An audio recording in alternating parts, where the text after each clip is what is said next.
My child, I need you to hear me clearly right now. Sit down. I am not asking you. I am telling you, because what I am about to release into your life will buckle your knees if you are standing when it arrives. The size of what I have been preparing for you has no ceiling, no measurement, no human framework that can contain it. And you, the one listening right now, you are the one I have been building this for. Chosen one. There is a reason your hands are shaking slightly.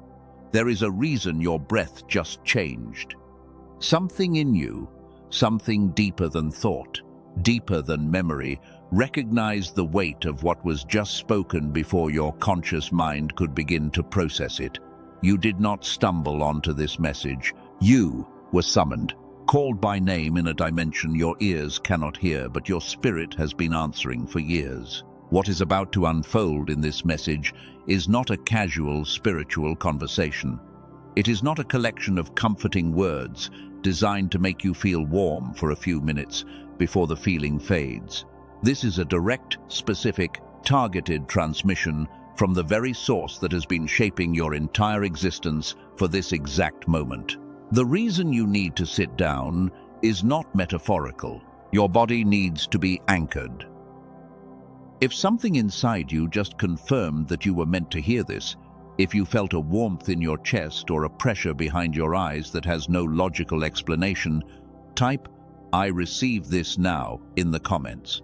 The act of writing those words at the exact moment of recognition anchors what is about to be delivered into your physical reality.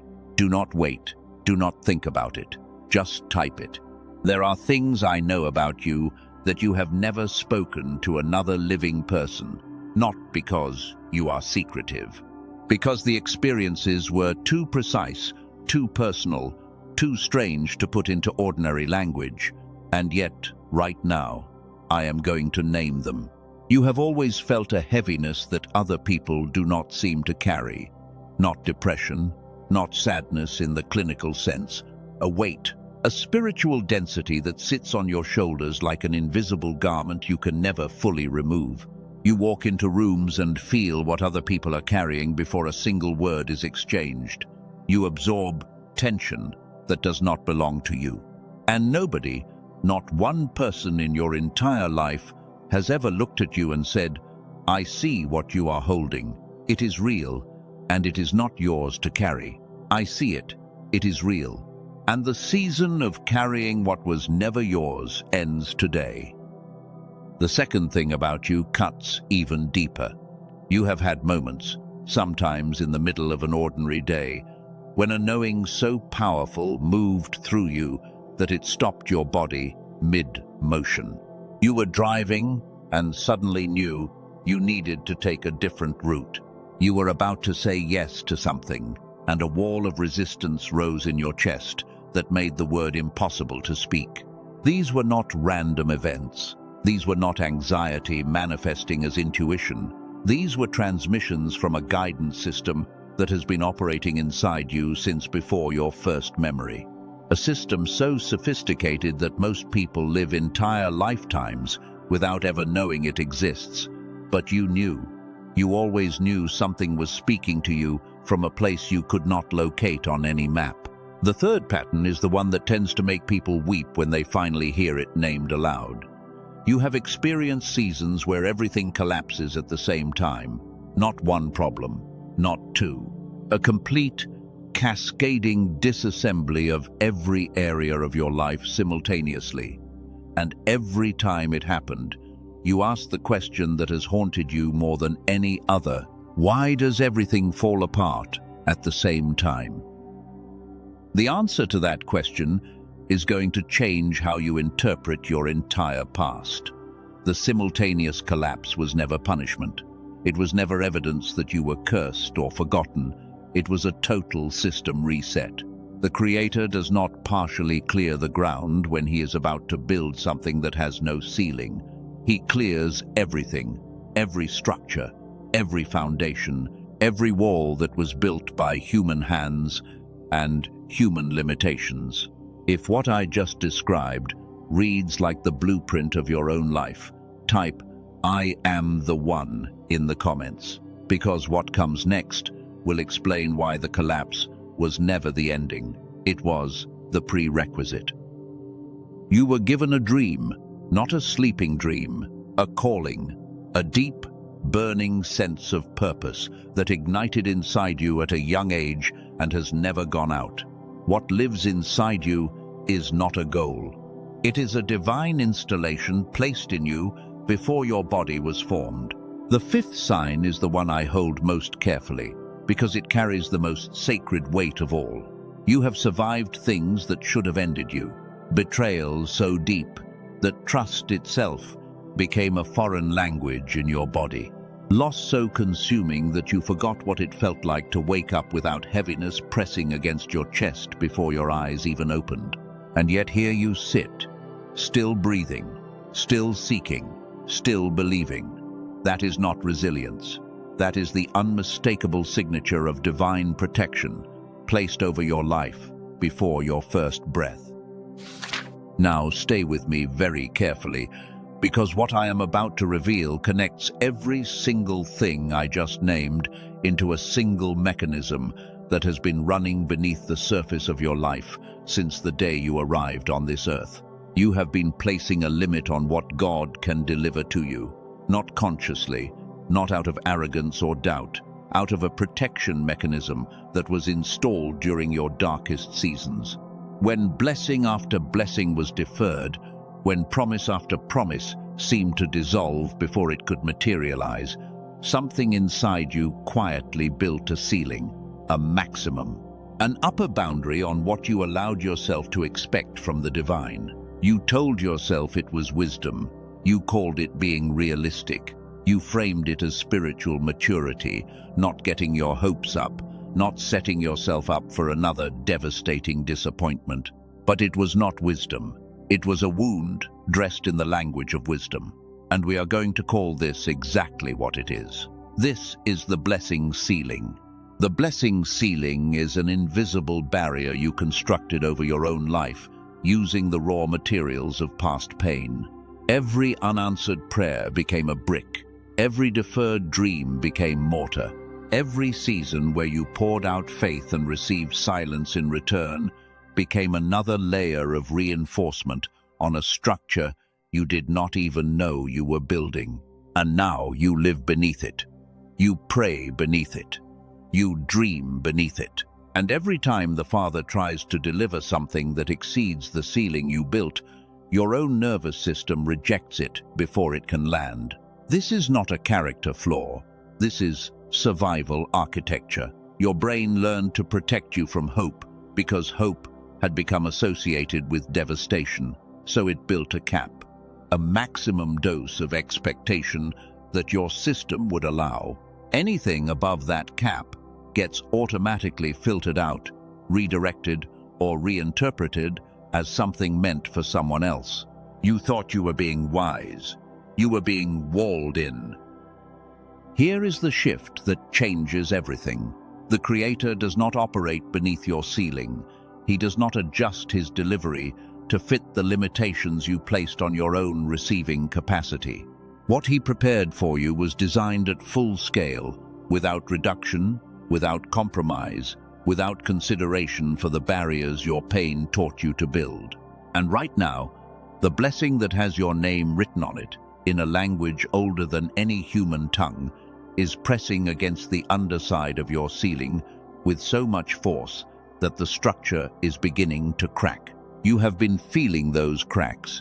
You have been feeling them as restlessness, as sudden waves of emotion that arrive without any trigger you can identify, as a strange sense that something enormous is approaching but you cannot see it yet. Those are not random feelings. Those are the vibrations of a ceiling being shattered from above, not by your effort, by the sheer weight of what is trying to reach you. You are not protecting yourself from disappointment. You are protecting yourself from magnitude, and the magnitude has arrived.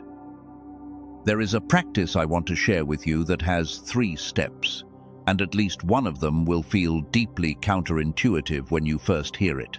This is a framework for dismantling the blessing ceiling deliberately, rather than waiting for the pressure to do it painfully. Step 1 is called the honest inventory. Sit quietly and ask yourself this question: what is the largest blessing I will allow myself to believe God can actually deliver to my life? Be honest. Not the answer you would give in a prayer group. The real answer. The private number. Write it down. Look at it. And then recognize that what you just wrote is not your faith. It is your ceiling. Step 2 is the deliberate expansion. Take what you wrote and multiply it by 10, not as a wish, not as positive thinking, as an act of defiance against the part of you that was trained by disappointment. Read the expanded version out loud. Your nervous system will resist. Your chest will tighten. Let it resist. A defense only activates when something real is threatening what it protects. The resistance you feel right now is not evidence that the expanded number is wrong. It is evidence that it is exactly right. Step 3 is the one that sounds wrong but is the most important. Stop preparing for the blessing. You have been spending energy getting ready, getting organized, getting yourself into a position where you feel worthy of receiving. But the preparation was never about your readiness. It was about your willingness to be unprepared and receive anyway. The Father does not wait for your house to be clean before He walks through the door. He walks in, and His presence cleans the house. Stop preparing. Start receiving.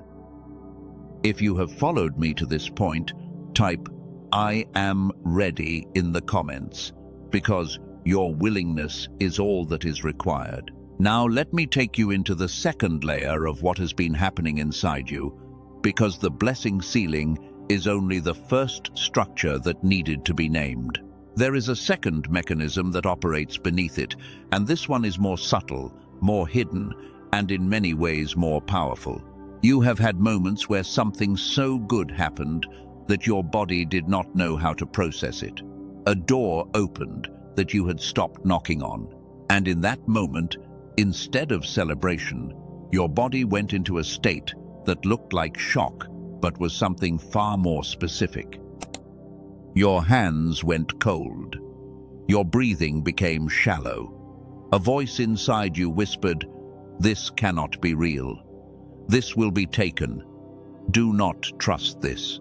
And within days, sometimes within hours, you began unconsciously sabotaging the very thing you had been praying for. This is not self-sabotage in the way the world defines it. This is a neurological event, and we are going to name it precisely. This is the overflow collapse. The overflow collapse happens when blessing exceeds the capacity your nervous system has been trained to tolerate. Your brain, your body, your entire survival architecture was calibrated during seasons of scarcity, disappointment, and pain. It knows how to handle lack. But abundance, genuine, unqualified, larger than expected abundance, that is a signal your system has never learned to process. So, when it arrives, your body goes into a state of rejection that looks like fear, feels like unworthiness, and operates like an immune response fighting off something it has misidentified as a threat. Let me show you what the overflow collapse looks like when it is overcome, not as theory, in a life. Think about Hannah, the woman who prayed for a child until her weeping was mistaken for drunkenness by the priest in the temple. She did not pray quietly. She prayed with a desperation that looked undignified to everyone watching. And when the answer finally came, it did not arrive as a single child. It arrived as a prophetic assignment that would reshape an entire nation. Hannah did not prepare for the child before the prayer was answered. She prayed until she looked like a drunk woman in the temple. That is not preparation. That is pure, unguarded receiving. And what came through the open hands was something so far beyond the request that the request itself looked small in comparison. Hannah asked for one thing: God delivered something so far beyond the request that the request itself looked small in comparison. That is what is happening to you. You asked for relief. What is coming is restoration. You asked for stability. What is coming is abundance, so vast that stability will feel like a flaw you outgrew. You asked for peace. What is coming is a purpose so consuming that peace will no longer be the absence of conflict, but the presence of alignment, so complete that conflict cannot survive in your atmosphere. Now, before we go deeper, let me name something that most spiritual messages never address. There is something about how you are built, neurologically, that connects directly to everything we have been discussing. Something has been discovered in neurological research that most people who care about spiritual growth have never been told about. Not because it contradicts the sacred, because it arrived from a direction most of us were not watching, a clinical direction, a scientific direction. And what it reveals about the way the human brain was designed to operate connects directly to what we have been discussing. I will reveal what they found in a moment. But right now, hold this one question. What if the fog that has been sitting over your thinking for years, the slowness, the lack of clarity, the feeling that the sharpest version of you went offline and never came back? What if that is not aging, not spiritual failure, not a permanent condition, but something that was taken from you at a neurological level, something that can be returned? Now let me take you into the third mechanism, the one that explains why God told you to sit down before he delivered this blessing. When a human being stands, the body is in a state of readiness, muscles engaged, weight distributed. The nervous system is in a low-level state of alert. Standing is the posture of doing. It is the posture of striving, the posture of someone who believes that what is coming depends on their ability to catch it with their own hands. But God did not say, "Get ready and stand." He said, "Get ready and sit," because sitting is the posture of receiving. When you sit, your body releases the tension of self-reliance. Your nervous system shifts from alert mode to reception mode. Your center of gravity drops, your muscles release, and your brain finally receives the signal that it is safe to stop managing and start accepting. This is not just a spiritual concept. This is physiological reality, and we are going to call it the receiving posture. The receiving posture is the physical and spiritual state your body must enter before it can accept a blessing that exceeds its current capacity. Think of it as a software update for your nervous system. When your phone receives an update larger than the current operating system, it does not try to install it while you are using 12 apps. It asks you to stop, to close everything, to be still while the new architecture installs. That is what sitting is. It is closing the apps. It is stopping the striving. It is letting the body be still enough for the new operating system to install. When the hemispheres are synchronized, the brain naturally enters the receiving posture at a neurological level.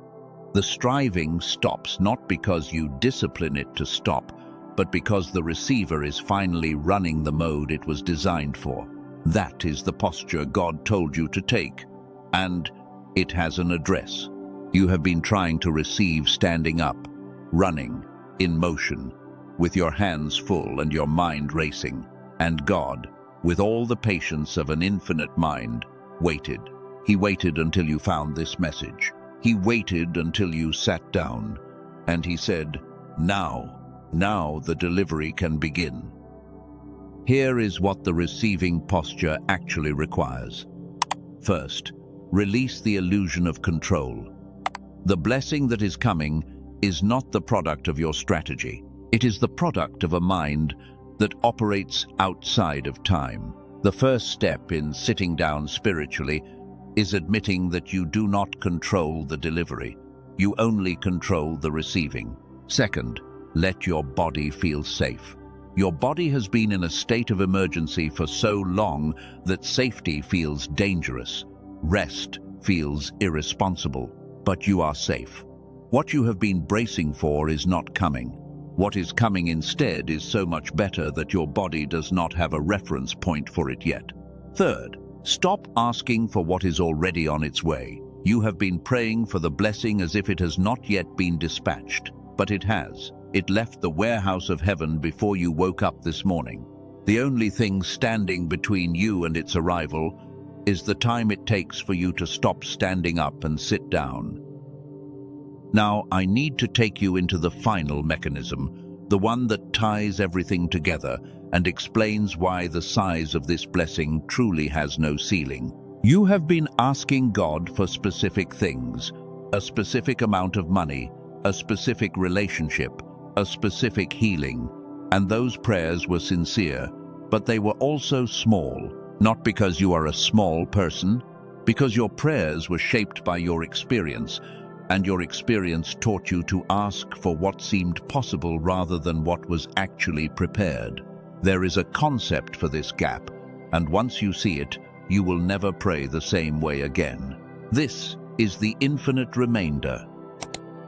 The infinite remainder is the distance between what you asked for and what God actually intends to deliver.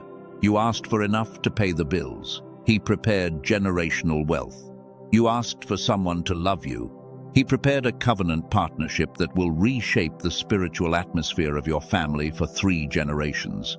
You asked for healing in one area of your body. He prepared a complete restoration of systems you did not even know were compromised. The remainder, the gap between your request and his intention, is not just large, it is infinite, because the source it comes from has no limitation. Stop asking for what you can measure. Stop praying for what fits inside your current understanding. The blessing that has your name written across it in eternal ink is so much larger than your largest request that your largest request looks like a footnote at the bottom of the first page of a book with no final chapter. Let me tell you what Abraham learned about the infinite remainder. The Hebrew word for blessing is barakah. It comes from a root that means to kneel, to bend the knee, to bring low. The very language God chose to describe what he gives you contains the instruction for how to receive it. You do not receive barakah standing, you receive it kneeling, seated, low, in a posture where the only direction left to look is up, where there is no ceiling between your eyes and the source. God told Abraham to look at the stars and count them. That was the scale of the promise. Not a number Abraham chose, a number so large that the act of counting was itself the lesson. You cannot count what I am giving you, so stop trying to put a number on it. Abraham spent decades looking at a promise that seemed physically impossible, and still the promise held, because the promise was never dependent on his capacity. It was dependent on the character of the one who made it. Your promise has the same architecture. It does not depend on your worthiness. It does not depend on your readiness. It depends entirely on the faithfulness of the source. And that source has never broken a covenant. God told Abraham the blessing had no number. The only limitation was the capacity of the one receiving it. Abraham believed, but his body, his timeline, his natural capacity kept the ceiling in place for decades. The receiver you were born with has no ceiling. The one the modern world left you with does. That ceiling is what needs to be addressed, and it has a specific, targeted solution. Here is what you now know that you did not know before this message began. The blessing ceiling taught you that the limitation on what God could deliver was never his. It was yours. The overflow collapse taught you that your nervous system was rejecting abundance because it had been trained by scarcity and had never learned to hold what exceeds the familiar. The receiving posture taught you that the instruction to sit down was a command to shift from striving to receiving, and the infinite remainder taught you that what you asked for is not what God prepared. What he prepared has no measurement your mind can hold. Here is who you are in light of all of this. You are not broken. You are being built. You are not punished by the collapse. You are being cleared for construction without a ceiling. You are the one who sat down today, not out of defeat, but because you finally understood that sitting is the posture of someone about to receive something too large to carry standing. That is who you have been. That is not who you are required to stay. Now let me tell you what that team of neuroscientists discovered, because what I am about to share connects directly to everything we have been discussing about capacity, receiving, and the ceiling that has been limiting your life. In 1981, a neuroscientist named Dr. Roger Sperry was awarded the Nobel Prize for his research on the two hemispheres of the human brain. What he discovered was revolutionary. The left hemisphere and the right hemisphere are not just two halves of the same organ. They are two distinct processing systems, each with its own language, its own perception of reality, and its own capacity for understanding. When a child is born, both hemispheres operate in concert. Creativity and logic flow as a single stream. Studies have shown that 98% of children test at genius level for divergent thinking. By adulthood, that number drops to 2%. Something happens between childhood and adulthood that severs the connection. And when the connection is severed, the blessing ceiling forms automatically. Because a fractured receiver cannot detect provision above a certain altitude, not because the provision is withheld, because the instrument measuring it cannot calibrate that high. A woman from California described the blessing ceiling in exact terms. She described sensing something enormous approaching and then watching her body reject it before it could land. She had built the ceiling so high she could no longer identify where faith ended and protective numbness began. Within 10 days of beginning the synchronization work, the first thing that changed was not her circumstances. It was that she stopped flinching. She described receiving the largest blessing of her adult life without her body bracing against it. For the first time, the hands were open when the gift arrived. A man from Texas described the receiving posture as the most counterintuitive thing he had ever tried. Sitting down when everything in him was trained to stand, manage, and control. 2 weeks later, he described receiving something he had prayed for 6 years. Not because it had finally arrived, but because he had finally stopped bracing long enough to notice it was already there. The delivery had been circling. The receiver had simply come online. A doctor based in New York named Dr. Daniel Barone spent over 20 years studying the connection between neurological function and spiritual capacity. His team took over an hour of clinical neural sync technology, the kind of whole brain activation protocol used in specialized medical settings, and through an intensive compression and refinement process, they turned it into an 8-minute targeted auditory sequence. 8 minutes a day. Headphones, eyes closed. That is the entirety of the physical requirement. They call it the genius switch. It is not a meditation. It is not a relaxation exercise. It is a clinically constructed neural synchronization tool built on the foundation of Nobel Prize research that reconnects the two hemispheres of your brain and restores the whole brain activation you had as a child but lost to conditioning. The overflow collapse is a nervous system event, the body rejecting what exceeds its trained tolerance. The hemisphere synchronization that Dr. Barone built restores the nervous system capacity to hold abundance, not just scarcity. This is the upgrade the overflow collapse has been waiting for. The genius switch is not for everyone.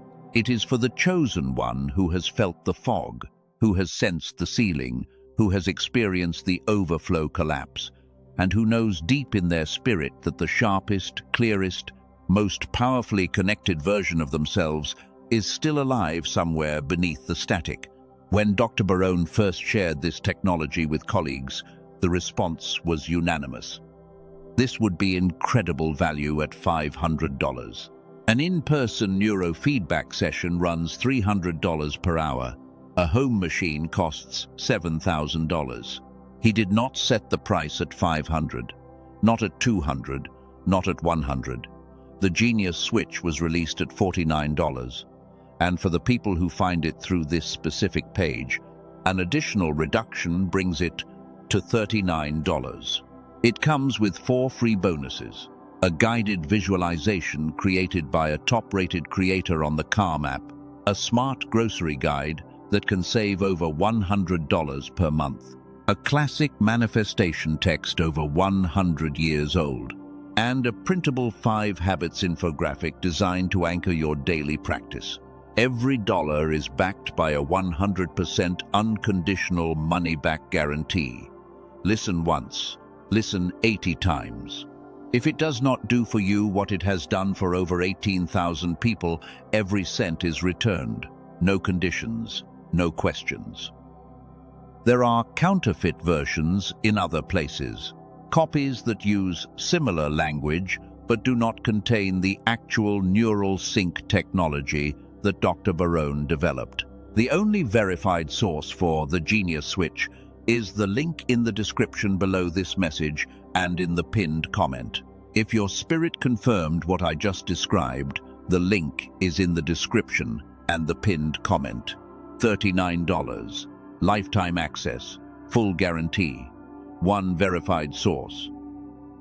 Now, I want to be clear about something as we transition back into the deeper waters of this message. The tool I just described is exactly that, a tool. It is not the source of your transformation. It is an instrument, like a key that opens a door. The key is not the room. The room was always there, but having the key makes the difference between standing outside and stepping in. If you have reached this point, and you are still holding the question of whether what we discussed is real, the link is in the description. An open door that will remain there. When your spirit says go, go. Now let me take you into the territory where everything we have discussed becomes more than information, because information without embodiment is just noise, and you did not come here for noise. I want you to close your eyes for a moment if you are able. See yourself 6 months from now, not in a vague, dreamlike way, in vivid, precise, sensory detail. You are sitting in a room that you recognize, but that feels different than it does today. The morning light is coming through a window to your left. There is a warmth on your skin that is not just temperature. It is the warmth of a life that no longer operates beneath a ceiling. You can feel it in your chest. A spaciousness that was not there 6 months ago. You reach for your phone, and for the first time in years, you do not reach out of anxiety or desperation. You reach with confidence, because the clarity that was taken from you has been returned. The fog has evaporated, and the decisions you are making from this new clarity are producing results that the old version of you could not have imagined. Someone is sitting across from you in that future moment, someone who loves you, and they are looking at you with an expression you have not seen in a very long time. Not admiration, recognition. They are seeing the version of you that was always real, but was buried beneath the fog, beneath the ceiling, beneath the collapse. That is not fantasy. That is the destination your life is traveling toward right now. Now I want to take you through something very specific. This is a guided mental activation designed to anchor what has been spoken into your body, not just your mind. Place your hands wherever they naturally fall. Now take 1 slow breath in through your nose. Hold it for 3 seconds and release it through your mouth. As you release that breath, I want you to imagine the blessing ceiling as an actual physical structure above your head. See its texture, see its weight, see how close it has been pressing down on your life. Now imagine that with your exhale, that ceiling begins to crack, not at the edges, at the center. right above your head. And through the crack, light begins to pour in. Not a trickle, a flood. Light so bright and warm that your body responds before your mind can analyze it. Your shoulders drop, your jaw unclenches, your chest opens. That is the receiving posture activating in your body right now. Now reframe what you just experienced. That was your nervous system responding to a truth your body already knew but your mind had been blocking. The ceiling was never installed by God. It was installed by pain. And what you just felt was the first moment of its removal. Place your hand on your chest. Feel your heartbeat. That rhythm has been beating beneath the ceiling for your entire life, never once stopping, never once accepting the limitation as permanent. Your own heart refused to honor the ceiling. Let the rest of you follow. And now, chosen one, we arrive at the sacred ground, where the message stops being something you hear and becomes something you carry. My child, I have heard every prayer you whispered when you thought no one was listening. I caught every tear that fell when the lights were off and the world was asleep. I held every dream that others dismissed, and I kept it alive in a place no human hand could reach. The ceiling you built to protect yourself was never strong enough to stop what I prepared. It only slowed you down long enough for the fullness to arrive, and the fullness is here now. Breathe, not as a technique, as an act of trust. Each inhale is you saying, I am willing to receive. Each exhale is you saying, I release the ceiling. Chosen one, I carry a deep gratitude for you right now, not for listening, for surviving, for making it to this moment with your spirit intact. Now, release with me. Release the ceiling that told you blessing had a maximum. Release it. Release the collapse that fought abundance when it tried to enter your life. Release it. Release the standing posture that kept you striving when the instruction was to sit. Release it. Release the small prayers that were shaped by pain instead of promise. Release it. Release the timeline you created for when things were supposed to happen. Release it.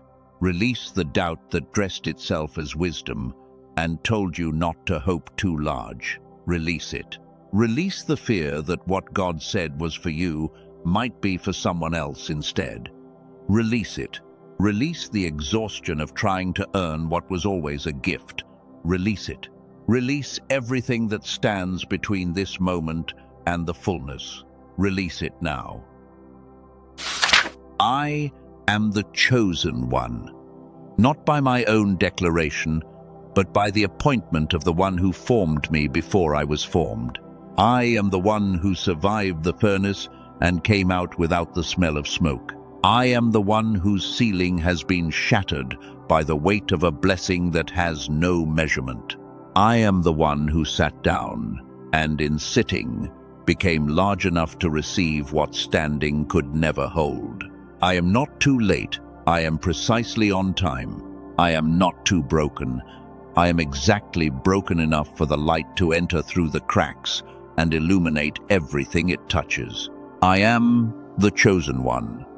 The blessing has no ceiling, and I am seated, and I am ready, and it is mine.